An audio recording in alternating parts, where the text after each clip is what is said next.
नमस्ते। Solid facts with Hemant दत्तरी में आप सबका स्वागत। जैसा आप देख रहे हैं, हेमंत सर हमारे साथ मौजूद हैं। बहुत स्वागत है सर आपका। सर, लोकसभा और राज्यसभा में पहलगाम हमले को लेकर के, पहलगाम में हुए नरसंहार को लेकर के 16 घंटे और 9 घंटे की बहस हुई। जिस तरीके से प्रधानमंत्री ने वहां पर आकर के बात की, ऐसा लग रहा था जैसे कि वो सदन में नहीं बोल रहे हैं, बल्कि किसी चुनावी जनसभा में किसी रैली को संबोधित कर रहे हैं।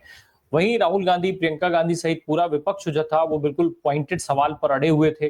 6-7 सवाल ही सबने कुल मिला जुला करके 6-7 सवाल ही उठाए और उनमें से किसी भी सवाल का जवाब सरकार की तरफ से नहीं आया। प्रधानमंत्री के 1.5 घंटे लंबे भाषण में भी वो जवाब नहीं दे पाए। वो लगातार गोल गोल घुमाते रहे, पानी पीते रहे, बचते रहे, पर असल मुद्दों पर नहीं आ पाए। राहुल गांधी और प्रियंका गांधी ने जो कुछ कहा, जरा राहुल का स्टेटमेंट में जल्दी से सुनवा दो। एक सवाल सदन के बाहर भी उठाया, राहुल गांधी ने क्या कुछ कहा और फिर प्रियंका गांधी ने क्या कुछ कहा, वो दोनों चीजें जरा दर्शकों को एक बार रिकॉल करा दी जाए, फिर सवाल लेकर आता हूं आपके पास। सुनवाइए जरा राहुल गांधी का बयान, फिर प्रियंका का बयान। Prime Minister has not said that Trump is lying. It's obvious what has happened. सबको मालूम है। बोल नहीं पा रहे। That is the reality. Rahul ji बोल क्यों नहीं पा रहे? क्या प्रॉब्लम है? आपके चुनौती भी कितना वो बोलिए कि आप लायर हैं, फिर भी पीएम नहीं बोले। अरे माइक नीचे कर, क्योंकि सच्चाई है ना। अगर पीएम ने बोल दिया तो फिर वो खुल के बोलेगा और वो पूरी सच्चाई रख देगा, तो इसलिए नहीं बोल पाएंगे। और सर, बार बार ट्रंप जो है इस बात को कहते हैं, तो आपको लगता है कि हमारा जो स्टैंड है कहीं ना कहीं हल्का पड़ता है भारत का? नहीं, अभी क्या होगा, अभी वो कह रहा है। वो कह क्यों रहा है? क्योंकि वो अपनी ट्रेड डील चाहता है, तो वहां पे दबाएगा इनको। आप देखना कैसी ट्रेड डील बनती है। प्रियंका गांधी का स्टेटमेंट भी जरा दर्शक सुन लें, एक सवाल उनका भी है। कोई भी बात नहीं हुई है 22 अप्रैल और 16 जून के बीच में प्रधानमंत्री की। जिन शब्दों से प्रधानमंत्री जी और विदेश मंत्री जी ने कहा है, उन शब्दों को आप अगर ध्यान से सुने तो एक गोलमोल शब्द है। डायरेक्टली कहें, राहुल जी ने कल भी कहा, डायरेक्टली कहें कि अमेरिका के जो राष्ट्रपति हैं वो झूठ बोल रहे हैं, कहें सदन में। Thank you.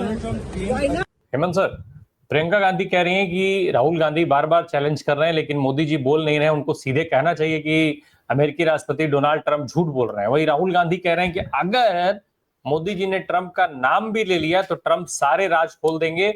और इतना ही नहीं है, अभी भी वो सारी चीजें फंसी हुई हैं। साफ राहुल का दावा है कि ट्रेड डील में बड़ा खेल होने वाला है, बड़े दबाव में भारत है और अमेरिका अभी भारत को जबरदस्त रूप से दबाने की तैयारी कर रहा है।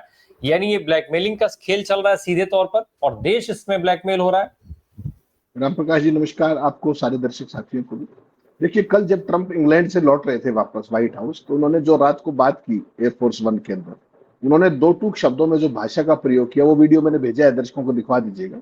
So you're using trade What as we do, I'm using trade to make peace. peace, right? India and Pakistan was Yes. really important. I mean, if you look, but India and Pakistan was a very big thing, and that could have gone nuclear. Those are both nuclear. Yes. 5 jets were shot down. I mean, it was getting worse and worse. And I said, look, we're supposed to be making a trade deal. If you don't make the trade, we're not going to make a trade deal if you guys are going to fight. Anyway, that stopped, and we've done some others. उसमें वो साफ साफ कह रहे हैं कि बेशक भारत हमारा अच्छा करीबी दोस्त है, लेकिन जिस तरीके से टैरिफ को लेकर के पूरी परिस्थितियां रही हैं, उस पर हम 20 से 25% का टैक्स लगा सकते हैं, टैरिफ लगा सकते हैं। ये उन्होंने बिल्कुल भारत का नाम लेके स्पेसिफिक पॉइंटेड रिप्लाई दिया है। अब सवाल ये है कि जब ट्रेड डील, अब ये जो सारी की सारी जो हमें मोहलत दी गई थी वो 1 अगस्त तक है, उसके बाद ट्रेड डील तो चलो छोटी होती रहेगी, उसके बाद बड़ी हो जाएगी, सारी बात है। लेकिन जो टैरिफ को सस्पेंड किया गया था बढ़े हुए को, वो आपको ध्यान होगा 31 जुलाई तक, ये 1 अगस्त से ट्रंप चाहे तो दोबारा टैरिफ लगा सकते हैं। तो राहुल गांधी ने जो कहा कि वो बिल्कुल सच बात है कि ट्रंप इस समय तमाम तरीके से सरकार पर दबाव डालने की कोशिश कर रहे हैं। वो अलग अलग पोस्चर्स करके, बेसिकली इसको बाजू मरोड़ना कहते हैं, वो बाजू मरोड़ने की फिराक में, और वो उनकी हिम्मत ऐसी क्यों हो पा रही है उसको आपको देखना पड़ेगा। ट्रंप बेसिकली, राम प्रकाश जी, हम कई बार बात करते हैं, जिस दिन से उन्होंने टेक ओवर किया है 20 जनवरी से आज तक, हम तमाम बार उनके बारे में बात करते हैं। ट्रंप की एक मानसिकता और उसका समझना पड़ेगा आपको, उसका व्यवहार। डोनाल्ड ट्रंप मूल रूप से एक बुली है और उसको ट्रीट करने का एक तरीका है। बुली को ट्रीट उसकी आंखों में आंख डाल करके सीना तान के किया जाता है। शी जिनपिंग ने दिखाया, पुतिन को कितनी धमकियां दी, डरे नहीं, कनाडा सामने खड़ा रहा, तमाम लोगों ने ऐसा, इवन जो जेलेंस्की थे, हारने के बावजूद, बुरी स्थिति में होने के बावजूद भी उन्होंने जवाब दिया। साउथ अफ्रीकन प्रेसिडेंट जिस तरीके से व्हाइट हाउस के अंदर ओवल हाउस में बैठ के जवाब दिया। हमारी सबसे बड़ी प्रॉब्लम क्या है राम प्रकाश जी, हमारे यहाँ बीच में क्या है कि या तो हम एक्सट्रीम किसी की चमचागिरी पे उतरते हैं, माफ कीजिएगा मैं शब्द प्रयोग कर रहा हूँ, और नहीं तो हम फिर एकदम चुप्पी साध लेते हैं। ट्रंप के साथ जो आपके सारे के सारे रिलेशन हैं, क्या क्या था आपका? अब की बार ट्रंप सरकार, हाउडी मोदी, नमस्ते ट्रंप, ट्रंप माय फ्रेंड, फलाई। और आज हालत ये हो गई है कि जैसे आप चीन का नाम नहीं लेते, जैसे आप शी जिनपिंग का नाम नहीं लेते, ऐसे ही आप डोनाल्ड ट्रंप का नाम नहीं लेते। कल प्रधानमंत्री जी ने 102 मिनट सदन में बात की, 102 मिनट। उन्होंने 14 बार नेहरू का नाम लिया, 21 बार कांग्रेस को कोसा, 40 बार पाकिस्तान का नाम लिया, 16 बार ऑपरेशन सिंदूर का नाम लिया।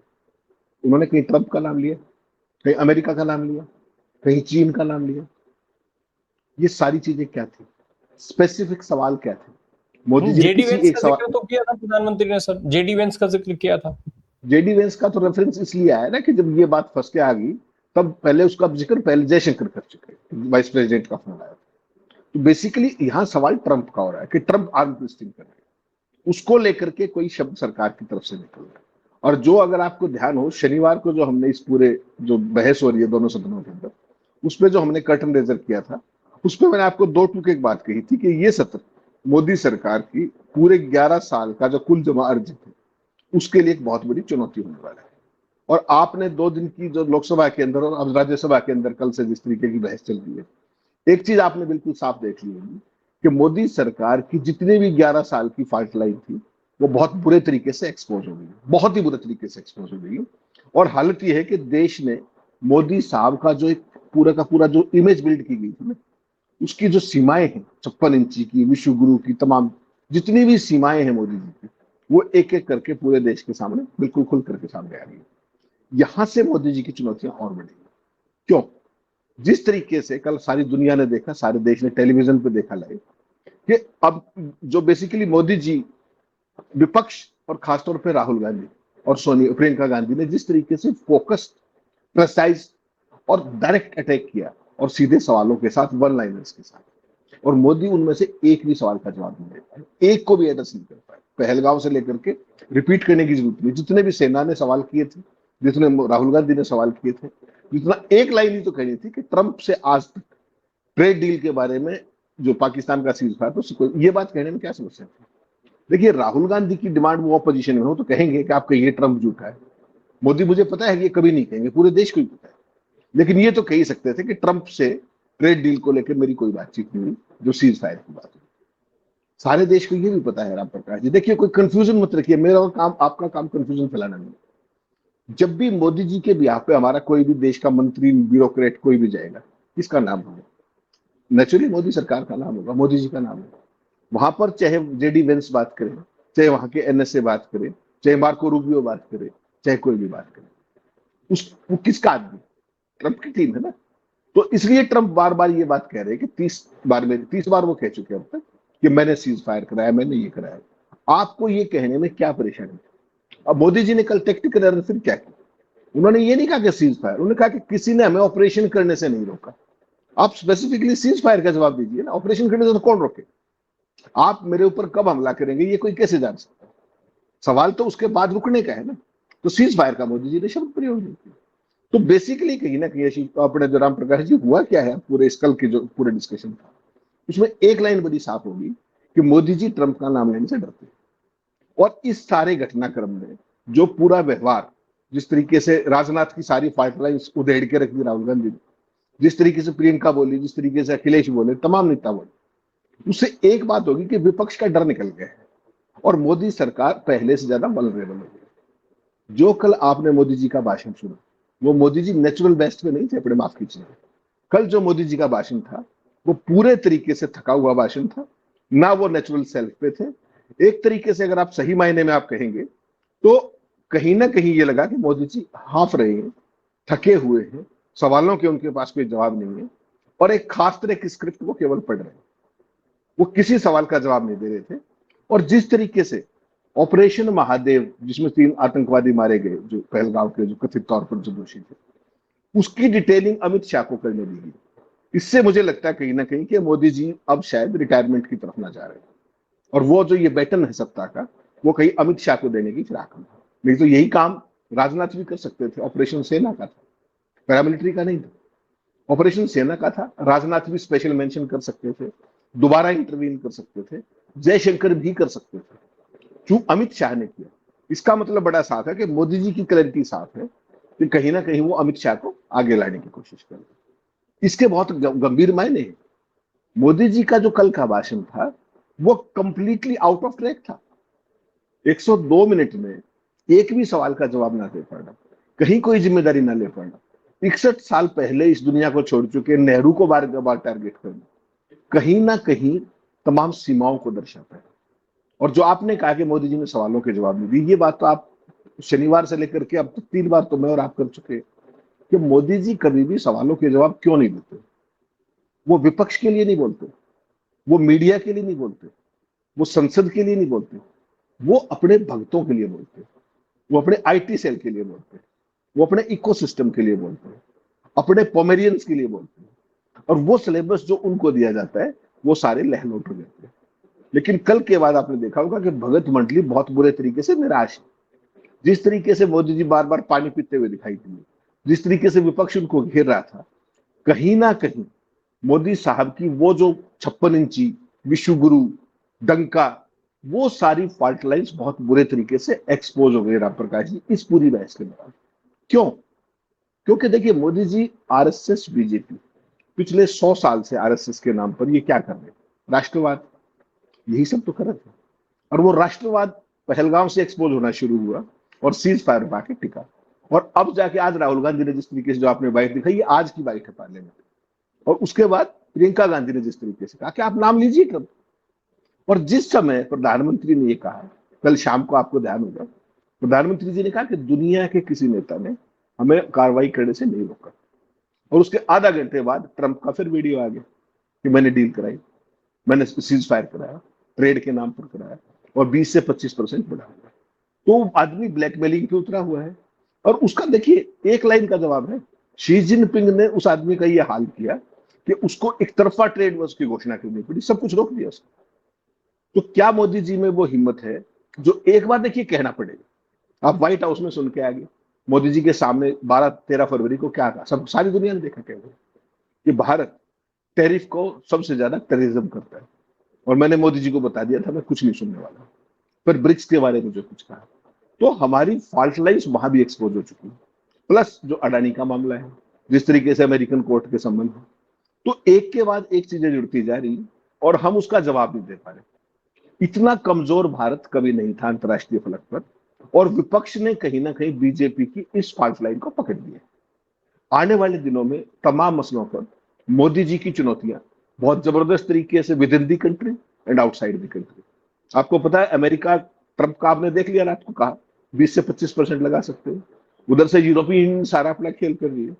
तो अब तक जो फर्जी डंका जो आप प्रचारित करते थे पोमेरियन मीडिया के थ्रू, अब उसकी सही मायने में उसकी तमाम कसौटियों पर उसकी जांच होगी। और मोदी जी पूरे 11 साल के सफर में अब तक के अपने वीकेस्ट पे हैं, मॉरली भी और अदरवाइज भी। जिस तरीके से राहुल गांधी ने कल उनको एक्सपोज किया कि इमेज बनाने के लिए, किसी प्रधानमंत्री की इमेज के लिए भारत की सेनाएं नहीं, ये कोई छोटी बात नहीं है, ये हकीकत के काफी करीब है। चाहे वो बालाकोट हो, चाहे तमाम सर्जिकल स्ट्राइक हो, ये चीजें कोलैबोरेट होती है। और जो उन्होंने विल पावर की बात जो की कि विल पावर किस तरीके से लैक करती थी और सेनाओं को खुले हाथ ना देने की बात थी, वो जो आपका 100 साल का नैरेटिव है राष्ट्रवाद का, उसने उसको तार तार कर दिया कहीं ना कहीं। भगत मंडली थोड़ा सा कोशिश और करेगी। और आपको ये भी पता है कि जहां मोदी कमजोर पड़े, ये भक्त कहीं ढूंढने नहीं मिलेंगे। ये पड़ा भी उतनी, क्योंकि इनकी कोई सैद्धांतिक नहीं है, ये सब मौका परस्त सिस्टम है सारे का सारा। जिस दिन मोदी कमजोर पड़ने लगे उस दिन मोदी अकेले खड़े रह जाएंगे, कोई मिलेगा। एक और चीज है सर कि मोदी जी कल सदन में ये बात कह रहे थे कि रक्षा बजट अब बहुत बढ़ा दिया गया है, देश को आत्मनिर्भर बनाया जा रहा है रक्षा क्षेत्र में। आपने लंबे समय तक करीब 2 दशक आपने डिफेंस की रिपोर्टिंग की है, तो रक्षा बजट का पहले तो क्या सच है इस समय पर, और दूसरा आत्मनिर्भरता की तरफ जो कितना डिफेंस को बढ़ाया गया है, कितना आत्मनिर्भर हथियार जो है वो भारत आज की तारीख में बना रहा है और उससे सेना जो है बहुत मजबूत हो रही है। क्या ऑपरेशन सिंदूर के दौरान जिस तरीके से कल आत्मनिर्भर को लेकर के छाती पीट रहे थे मोदी जी, क्या वास्तव में पीठ थपथपाने वाला काम हुआ था उसमें? बहुत अच्छा सवाल है राम प्रकाश जी, और ये सवाल पूछा ही जाना चाहिए था, क्योंकि सदन के पटल पर मोदी जी ने कल बड़े बड़े दावे किए। रक्षा बजट की आपको हकीकत बता देता हूँ। 2020 मोदी जी ने कहा कि रक्षा बजट लगातार बढ़ा है। हकीकत इसके ठीक विपरीत है। इसमें तमाम फैक्टर्स होते हैं। इसमें महंगाई और मुद्रास्फीति सारी को इनकॉर्पोरेट किया जाता है जब आप बजट की कैलकुलेशन करते हैं। इन्फ्लेशन जिसको आप बोलते हैं। 2020-21 में जो बजट था आपका रक्षा बजट, वो 2.3% कम हुआ। 2021-22 में 2.15% कम हुआ। 2022-23 में 2.1% कमजोर हुआ। 2023-24 में 2% कम हुआ, और 2024-25 में इस बार 1.9% रक्षा बजट घटा है। एक तो ये सच्चाई है। और आपको ध्यान होगा, संसद के पटल पर कोई भी अगर तथ्यात्मक तौर से कोई चीज गलत हो तो उस पर विशेषाधिकार आनंद प्रिविलेज मोशन आ सकता है। ये आया करते कभी मोदी सरकार में जो स्थितियां वो सारा देश जानता है। संसद के पटल पर झूठ बोलना, गलत बात कहना, तथ्यों से विपरीत बात कहना, आपको ध्यान होगा ना, जब भी कोई मेंबर पार्लियामेंट विपक्ष का बोलता है और सत्ता पक्ष अपोज करता है तो क्या कहते हैं वो, कि आप अपनी बात को ऑथेंटिकेट कीजिए। यहां तो कोई ऑथेंटिकेट ना कहने वाला ना करवाने वाला, एक पक्ष। आपने कहा कि क्या देश का मेक इन इंडिया में निश्चित तौर पे कुछ प्रोग्रेस हुई है। जो हमारी इंडिजिनस टेक्नोलॉजी थी, बाहर के जो सारे का सारा वो है, कुछ चीजों में हमारे जेवीज भी हुए, तमाम चीजें। लेकिन असली हकीकत क्या है कि क्रिटिकल टेक्नोलॉजी की जब आप बात करेंगे, हाई एंड टेक्नोलॉजी की बात करेंगे, जो आज के युद्ध क्षेत्र में इलेक्ट्रोमैग्नेटिक वारफेयर, साइबर स्पेस, तमाम चीजें, उन सब में हम बहुत बुरे तरीके से लैग कर रहे हैं। और आपने डिप्टी चीफ का जो भाषण सुना होगा अभी कुछ दिन पहले, जब उन्होंने अपनी सेना को कहा था कि हमें तमाम क्षेत्रों के अंदर अपने आप को री इन्वेंट करना पड़ेगा, हमें मजबूत करना पड़ेगा, क्योंकि अब 2 फ्रंट वार की स्थिति आने वाली। जनरल राहुल आर सिंह ने कहा थोड़े दिन पहले, आपने देखा जिसमें तमाम चर्चाएं। तो बेसिकली क्या है कि हाई एंड टेक्नोलॉजी की जब आप बात करोगे तो अभी देखा होगा आपने, एयरफोर्स चीफ हमारे HAL में गए थे, हिंदुस्तान एरोनॉटिक्स बैंगलोर में। उन्होंने क्या कहा? उन्होंने कहा कि आपका एक भी प्रोजेक्ट टाइम पे नहीं, और मैं क्या करूं और क्या नहीं करूं, मुझे 42 स्क्वाड्रन चाहिए, मेरे पास कितने स्क्वाड्रन? आपने जो भी हमारे को जो फाइटर एयरक्राफ्ट देने थे, कहां क्या स्थिति है? हकीकत क्या है कि अमेरिका से इंजन नहीं आ रहे थे जी, अब वो तीसरा इंजन डिलीवर हुआ है। तो टाइमलाइंस को मीट ना कर पाना, ये फोर्सेस की सबसे बड़ी चुनौती है। आप मेक इन इंडिया कीजिए, इसमें कहीं कोई शक नहीं। भारत का रक्षा निर्यात भी टू सम एक्सटेंट बड़ा है, लेकिन वो हाई एंड टेक्नोलॉजी नहीं। अगर आप ब्रह्मोस को छोड़ दें, उसके अलावा तो कोई लंबी चौड़ी चीज आपकी हाई एंड पे जा नहीं रही है। और ब्रह्मोस हमारा ज्वाइंट वेंचर है रशिया के साथ।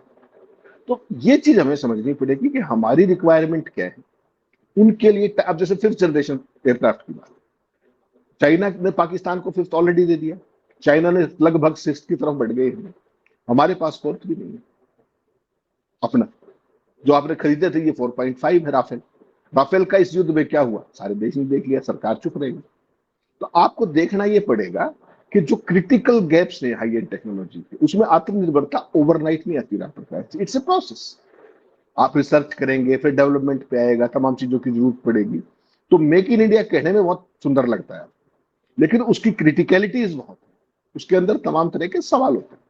It's a long drown process, और उसमें तमाम तरह की चीजें, कोई चीज चाइना नहीं दे रहा, कोई अमेरिका नहीं दे रहा, कोई यूरोपियन यूनियन नहीं दे रही, 100% कोई चीज इंडिजिनस नहीं है उस तरीके से। तो सरकार को ढोल पीटना एक बात है, व्यवहारिकता के धरातल पर काम करना दूसरी बात है। आज की तारीख में पाकिस्तान की सेना, खासतौर पर वायुसेना, आपको स्वीकार करना पड़ेगा कि चाइनीज जो PLA है उसके साथ इंटीग्रेट हो चुकी है नेटवर्क के हिसाब से।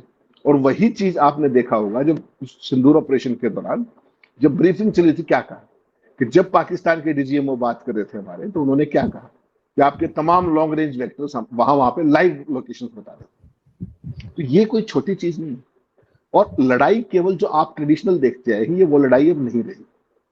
लड़ाई साइबर स्पेस में होगी, लड़ाई इलेक्ट्रोमैग्नेटिक फील्ड के अंदर होगी, तमाम तरह की ऐसी नई डायमेंशंस जुड़ रही है जिसके लिए आपको तत्काल तैयार होना पड़ेगा। भाषणबाजी से काम नहीं चलेगा। आने वाले समय में सेनाएं आमने सामने नहीं होंगी, बहुत तरह की और चीजें होंगी। आपके कितने बड़े बड़े आपने रखे रशियन बेस पे खड़े हुए, कितने बड़े बड़े अरबों खरबों रुपए के जहाज 2020 रुपए के ड्रोन ने उड़ा दिए रशिया के। सोचिए आप, तो लड़ाई का स्वरूप बदल रहा है।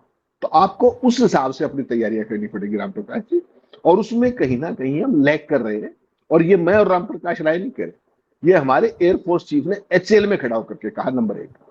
फिर उन्होंने राजनाथ जी की मौजूदगी में दिल्ली में कहा कि I am not getting the infrastructure that I need, not that machines and all high and technology, it's a time bound process that they are not getting it. That is the problem.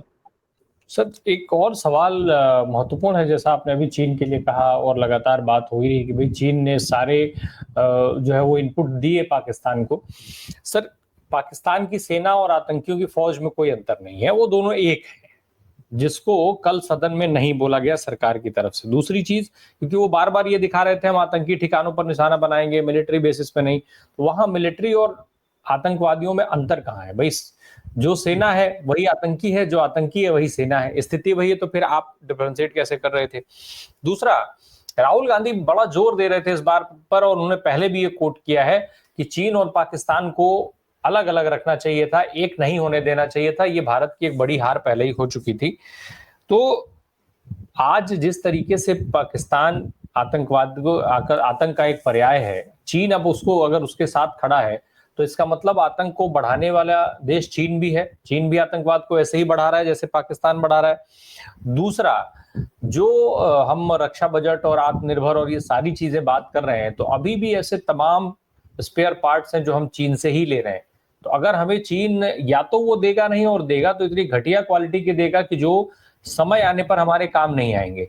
तो ऐसे आत्मनिर्भर बनने से भी क्या फायदा हो जाएगा भारत की सेना को? क्या ये और ज्यादा खतरनाक नहीं हो जाएगा देश के लिए, देश की सेना के लिए? राम प्रकाश जी, एक बात आपको माननी पड़ेगी, पाकिस्तान, और बिल्कुल आपने सही कहा, पाकिस्तानी सेना और आतंकियों में डिफरेंशिएट करना बहुत ही जरूरी है आज की तारीख में। ऑपरेशन सिंदूर के दौरान जो जनाजे निकले आतंकवादियों के, सारी दुनिया ने देखा कि उनके उसमें आखिरी उसमें अंतिम संस्कार में किस तरीके से पाकिस्तान के टॉप मोस्ट आर्मी ऑफिसर्स वहां पार्टिसिपेट कर रहे थे आतंकवादियों के। और उसके बावजूद भी सारे ऑपरेशन के अंदर, उसके बाद जो सिंदूर हुआ, चाइना ने जिस तरीके से पाकिस्तान आर्मी को लाइव सारी की सारी फुटेज दी और लाइव एक्सेस दी, वो अपने आप में बहुत चुनौतीपूर्ण बात है। और चूंकि राहुल गांधी उस न्यूएंस को समझते हैं, इसलिए वो टाइमली उस खतरे से आगाह कर रहे हैं। मोदी जी को इन बातों से कोई लेना देना है। चाहे आप वो क्या कह रहे हैं कि जब पाकिस्तान जो 2000 बॉम्बे के अंदर जो बॉम्बे अटैक हुआ, उसके बाद भारत पाकिस्तान के साथ व्यापार बढ़ा रहा था। आपने परसों सुना जयशंकर साहब क्या कह रहे थे कि मैं गया था चीन, मैं वहां के राष्ट्रपति से मिला, और मैंने उस दिन तो ट्वीट ये किया था जब मुलाकात हुई कि मैंने भारत पाक चीन के रिश्तों में जो सुधार हुआ है उस पर बात की। और परसों संसद में उन्होंने क्या कहा कि मैं तनाव घटाने और व्यापार बढ़ाने की बात कर रहा था।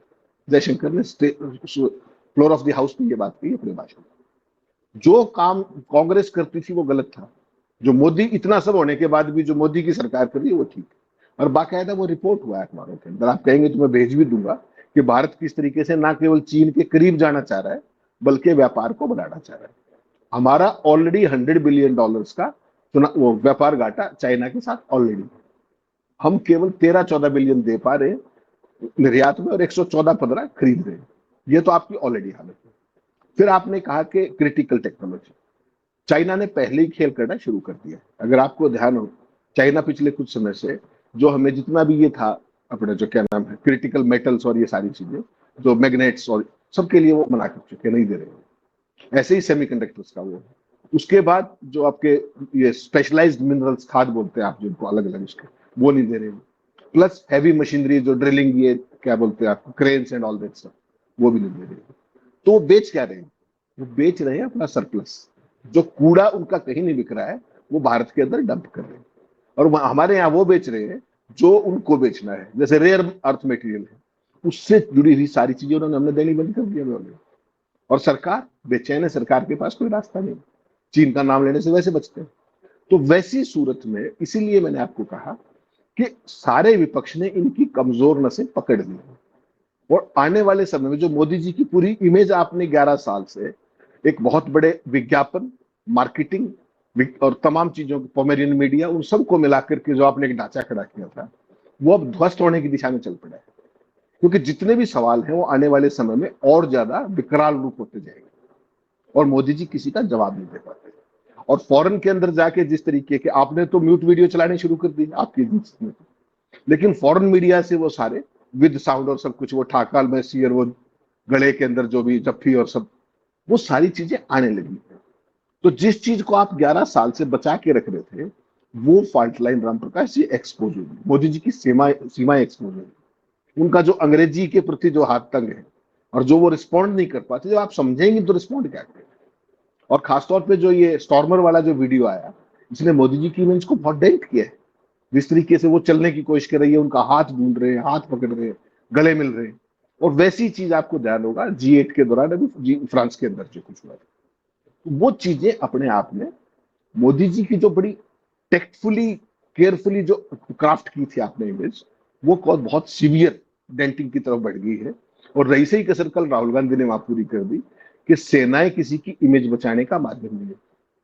तो कुल मिलाकर के अब अपने ही प्लैंक पर घिर गए हैं मोदी।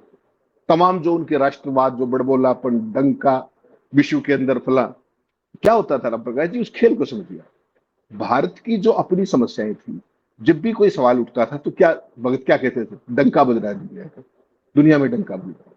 अब जब वो दुनिया का डंका एक एक्सपोज हो गया और भारत में जो कुछ था वो तो था ही, तो अब आपकी स्लेट पे 0 सन्नाटा है। इसीलिए मैं कह रहा हूं कि भगत कल से बहुत डिमोरलाइज। जिस तरीके से मोदी जी पानी पीते दिखे, किसी सवाल का जवाब नहीं दे पाए, और राजनाथ के पूरे भाषण को किसने, अपना राहुल गांधी ने केवल 4 शब्दों से, फिर आप माने क्यों, 4 शब्द कहे थे, उनका 55 मिनट का भाषण ध्वस्त कर दिया। ऐसे ही कल मोदी जी को फिर उन्होंने 2 शब्द कहे, वहीं पे गोल हो गए। और आज उन्होंने संसद के बाहर फिर आके बता दिया कि ट्रंप आपको ब्लैकमेल कर रहा है, which is a fact. Trump की आदत है ब्लैकमेलिंग, और आप ब्लैकमेल होंगे। जो आपकी गिवन, जो आपकी लिमिटेशंस हैं, जो आपकी फॉल्ट लाइंस हैं, और खासतौर पे अडानी वाला मसला, खासतौर पे कनाडा के अंदर वो जो आतंकी जिस तरीके से मारा गया था और उसमें तमाम डॉक्यूमेंट्स उनके पास है, वो आपकी वीक लिंक्स है। आप वीक ग्राउंड पे खड़े हैं और उसका पूरा फायदा ट्रंप उठाते हुए दिख रहे हैं। ना केवल आपको दुनिया के सामने बेइज्जत कर रहे हैं बार बार ये कह करके कि व्यापार के दबाव में उन्होंने सीज फायर कराया, बल्कि वो तमाम मुद्दों पर आपको लगातार झुकाते जा रहे हैं। सीज फायर के जैसा उन्होंने सीज फायर का ऐलान किया, वैसे ही ट्रंप ने ये भी कहा कि भारत 0 टैरिफ पर व्यापार करने के लिए तैयार है। देश में किसी का कोई स्टेटमेंट नहीं आता है, किसी तरह से कोई बयान नहीं आता, और ट्रंप इस तरीके के बयान दे रहे हैं। अब माय फ्रेंड डोनाल्ड ट्रंप कहने वाले मोदी उस पर मौन है, और इसी मौन को बार बार सवालों के रूप में देश पूछ रहा है, देश जानना चाह रहा है, लेकिन उसके बावजूद भी मोदी जी के होंठ सिले हुए हैं। ये बड़ा सवाल है। बहुत बहुत धन्यवाद सर हमसे बात करने के लिए। Thank you so much.